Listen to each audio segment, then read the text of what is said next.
அப்படின்னா ஓஐசிஎல் oriented insurance corporation பாத்தீங்கன்னா நாங்க ரொம்ப நாளா சொல்லிட்டே இருந்தோம் நோட்டிபிகேஷன் ரிலீஸ் பண்ண கண்டிப்பா இந்த டைம் பாத்தீங்கன்னா உண்மையாவே வந்து கோல்டன் ஆப்பர்ச்சுனிட்டி தான். சரிங்களா? எதனால அப்படின்னா ஓபிசி சர்டிபிகேட் வந்து பாத்தீங்கன்னா நமக்கு 31/3 இருந்து 8வது மாசத்துக்குள்ள வந்து பண்ணிருக்கணும் அப்படின்னு சொல்லியிருக்காங்க. சரிங்களா? 31/7 பண்ணிருக்கணும் அப்படின்ற மாதிரி சொல்லியிருக்காங்க. சோ இந்த பீரியட்ல நீங்க ஓபிசி வாங்கிட்டீங்க அப்படின்னா கண்டிப்பா உங்களுக்கு உண்மையாவே கோல்டன் ஆப்பர்ச்சுனிட்டி தான். நாங்க முன்னாடியே சொல்லிட்டே இருந்தோம் ஓஐசியில் வந்து ரிலீஸ் பண்ண போறாங்க. சம் இன்டர்னல் இஷ்யூஸ்னால கொஞ்சம் டிலே ஆயிடுச்சு. பட் ஆனா வந்துருச்சு. 37 வேகன்சி சென்னை சோனுக்கு. சரிங்களா? ரொம்ப ரொம்ப ஒரு நல்ல ஆப்பர்ச்சுனிட்டி.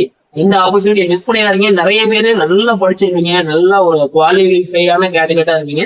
பட் ஆனா நீங்க அந்த ஓபிசி சர்டிபிகேட் அப்படிங்கிறது மேபி இன்டர்வியூஸ் ஓபிசி வாங்கியிருக்க மாட்டீங்க. சரிங்களா? ஸோ கண்டிப்பா இது வந்து வேற சொல்யூஷன் இருக்குதா நாங்க ஓபிசி வாங்கலாம் அப்படின்னு கண்டிப்பா கிடையாது. இந்த பீரியட்ல நீங்க டெஃபினட்டா